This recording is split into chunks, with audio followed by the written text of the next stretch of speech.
Welcome back, welcome back, welcome back. What up, what up, what up, what up? Hey, you had to be like a 70s baby or before to even know where that song came from, that melody I just opened up with. What's good, everybody? It's Monday afternoon, September 21st, and it's currently my lunch break for my full-time gig, so here I am getting ready to drop you part 3 of my 5-part mental health series.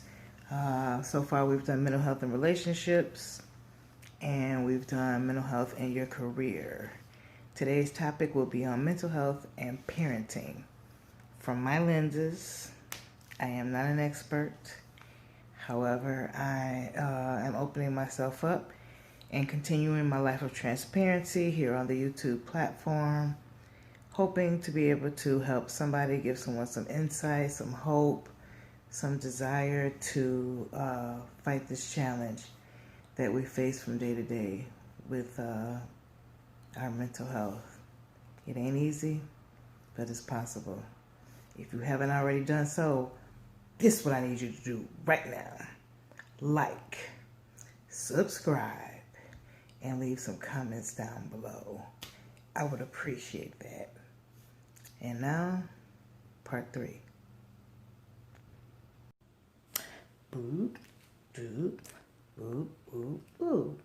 Happy Monday, motivated Monday, magnificent Monday, money-making Monday.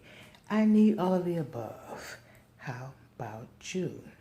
Drop me a line, or maybe even 2. Oh, how we doing? All right. As mentioned, today's topic is about what? Mental health and parenting. Parenting alone can create a mental health issue. So, how do you do it? Is it possible? Is it detrimental? Should all people who suffer from mental illness be made not to bear children? Questions I've asked myself. So, I guess my earliest would be not telling anybody else the story, but living at home with my mother, an undiagnosed bipolar person. It was difficult. One of the most significant things I remember was Jesus always rushing. This lady, for whatever reason, would always take too long getting dressed, and maybe even dressing her children. And then we got in that car, and it was as though somebody said, "Here comes the Kentucky Derby or the NASCAR racing." Why? Because that's how fast she used to drive. Oh my God, Mom, where are we going? We're going to die. And you know, old people back in the day, they do that arm cross you. Wasn't no such thing as a seatbelt, but I don't really trust your arm, Mom, especially after we did get into an accident. But I also remember her running like the hamster on the wheel and then crashing. And her crash would probably go on from 24 to 48 hours. And then she'd get back on the wheel. And so I grew up to be overstimulated and trying to find every avenue possible to not be that person. Each generation, I think, can do a little better and fight a little harder with the right tools. But when you see generational mental health issues, the layers are thick. And because I became a parent as a teenager, I hadn't really grasped or even accepted the fact that I had a mental health issue. I felt like I was extremely depressed and neglected, and just seeking an outlet. Not even a year before I got pregnant, I had been placed in a hospital for a psychiatric stay due to isolating in my room, in my closet. And the irony of it all is that nobody in my household felt like there was an issue. The school, because I was a straight A student and very good student, contacted my mom and even came to the house to check on me. And it was their collaboration and suggestion that my mom put me into the hospital. And oh my God, that was my first opportunity at what? Love. Importance. Not first opportunity, because I did have a godmother. Thank God for her. Rest in peace. I miss you so much, godmom. We called her Pat. We called her Alexis. We called her a lot of things. My niece's name is Alexis. And sometimes I swear my godmom is living through her for me. There's times where I'll be so stressed out just sitting still, and all of a sudden my body rocks involuntarily. And guess what? I know that's my godmom. So, as I stated, a year prior to my pregnancy, I was what and where? In the hospital. Loved it. Loved the people. Loved the interactions. I actually got a chance to see a lot of things worse. And sometimes that's almost the best thing we could do when we're feeling real down on ourselves. Have front row seating to someone who's got it worse.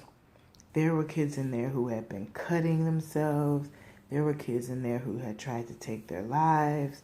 There were kids in there who just had a very violent and dangerous introduction into their mental health issues. The counseling was great. I remember my therapist getting upset because my mom never came to family therapy or family night. And honestly, it was better for me that way.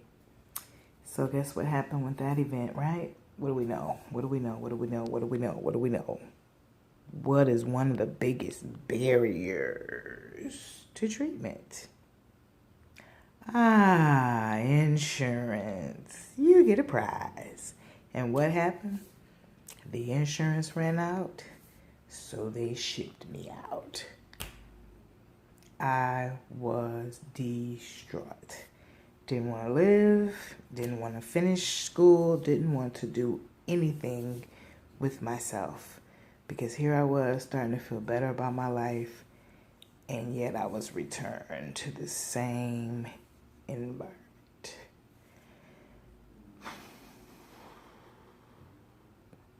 A year later, I had a girlfriend who snuck around me on me and ended up pregnant. And out of revenge, I sought out a young man who had been eyeing me anyway. Told him to take my virginity. I'll never forget it. It was New Year's Day, 1992. It ended up being weird because I enjoyed it. It wasn't gross. I thought I didn't like men. But he was so soft and so caring. Let me not go too deep in that in case my son happens to see this video. But anyway, his daddy was putting it down. I'm sure that he got a lot of that from his dad. Most of it from me. Credit given here. Anyway, back to the story. So there I was, first time, January 1st, 1992. I thought, let me try that again. So February 6th, 1992. I don't know if it was a weekend or this man called in. But anyway, several rounds went down, and guess what? He removed the condom or put a hole in it because he said he knew I wouldn't stay with him. So there I was, senior in high school, finding the will to live, feeling though I was confused about my sexuality, and boom, I'm pregnant. Going to a Catholic school at the time, due to being kicked out of regular public school after defending myself after months and months of going to the principal's office asking for help and getting nowhere. I finally decided to defend myself. And because the day I fought, several people fought, guess what? Facerin was kicked out of school for mob action and inciting a riot. Really? When you let the dangerous people pick. Okay, shall not I digress? Let's get back on task. So, pregnant. Mom wanted me to have an abortion. I refused. Mom, I don't even remember if she packed me anything. Got me in her car, took me to the baby daddy's house, dropped me off on the porch, and told him she's your problem now. Yeah. Stress and anxiety was introduced at the time of the major depressive symptoms. OMG. People were so worried that your girl was going to come out of that with some postpartum, right? Wrong. For the first freaking time in my life, the first time, I actually felt like something good was going to happen. I had something good to look forward to. I had a reason, a purpose, a passion. I love children. I read child development and child psychology and child this and child that books a lot of my preteen years. So I was thirsty. I used to babysit in my neighborhood. I was thirsty. And now it's getting ready to have my own. Here we go. No postpartum depression at all. However, when that stress and anxiety doubled was when the fact that I realized, one, my son's father was not going to be capable of being a supportive father. He unfortunately had a battle with drugs.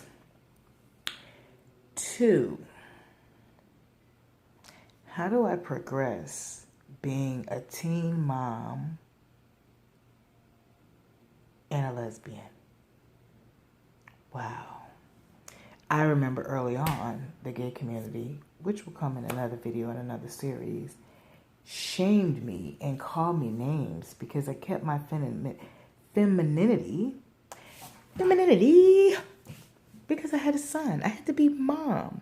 I couldn't be this masculine, drawing on the mustache back then and wearing the strap. It was serious. I couldn't do all of that. Mom first. Out of all the roles and the things I've been given in my life, mothering is by far the greatest victory, the greatest I will live another day moment. But is it easy? No, ma'am.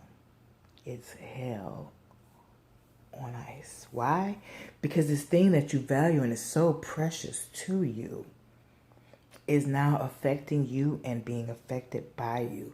I can remember when I first started having my bouts of depression or my severe anxiety, and I was rambunctious in the house and throwing things to and fro and just really couldn't get a grip on myself. And I remember worrying about my son, and is he going to see this and be affected by this? And maybe I should take him to his grandma's house for a few hours. And then when you do that, you feel like you've abandoned your child, and he grows up missing that time, but you don't want to tell him that I was so chaotic and dysfunctional that time. I wanted to shoot myself in the head and jump off the bridge and into water where I couldn't swim, just to end my life in every moment. And I didn't want to affect you with that. Then you're getting to school and they're doing their work, but you're so worried that they're going to be like you press them too hard, and you don't want to be like your mom, so you overdo this thing, and you're overprotective, and you're smothering your child, and you're demanding all A's, and you're fighting overseas. And what was it all about? No one told me about anxiety. No one spelled that out to me. I knew what depression was. I knew that very real. But what was this other thing that was happening with me? And why was it affecting my life with my child? Oh my God, he was my greatest joy. We would laugh, we would grow, we would go.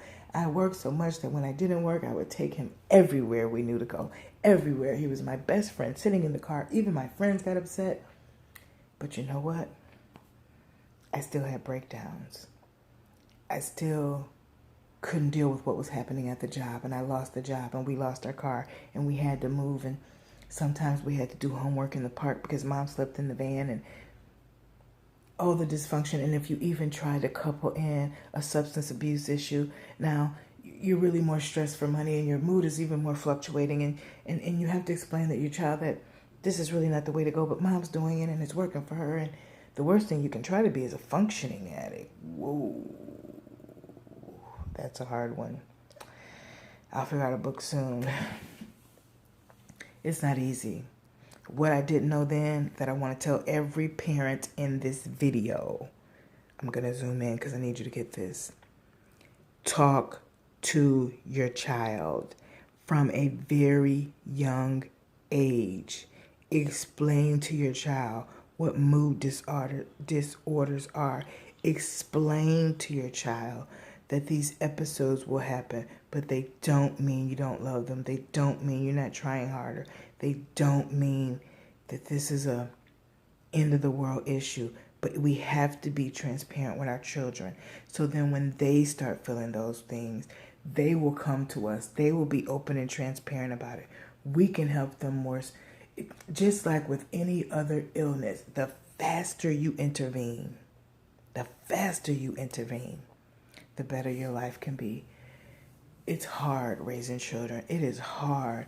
I raised my son. I raised 2 godsons. I was a full-time student. I worked a full-time job.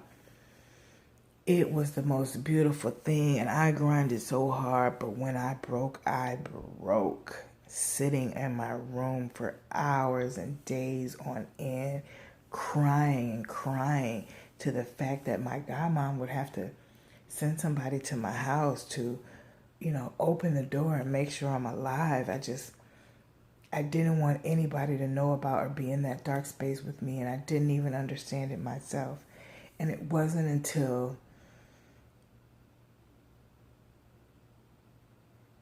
the break of me being tired of being so angry and afraid in relationships, and that's still an ongoing thing, that I started to do more research about the mental health issues myself. So it's a call. I want to share something too. Let's turn this around real quick.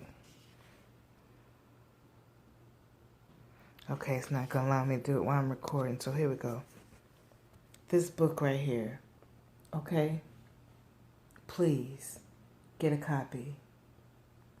It's a first of a couple of easy reads that I'm producing because I'm so serious when it comes to parenting. Our children need us. They need us to be as strong as we can be, but they also deserve to understand why we're not. Please, parents, save your children and save yourselves. Any questions, any comments, any more you want to hear on this issue, please comment down below. I already had someone who reached out to me and, wants me to expand more when I do the next segment on mental health and homosexuality. So, if you feel you want more information about this mental health and parenting, feel free to hit me up. I'll do what I can. Starting January 2021, I'm thinking about making a couple of support groups for parents with mental health issues. So stay tuned. Raise those babies, take care of them, love on them. They're your gift. You are their role model. You are their sponge. Everything you give out, they're going to soak in. So be mindful, parents. Be mindful. I thank you for watching. Comment, like, subscribe. Smash that notification bell. And tell a friend to tell a friend. Don't forget, next topic, mental health and homosexuality. Roger that. Peace.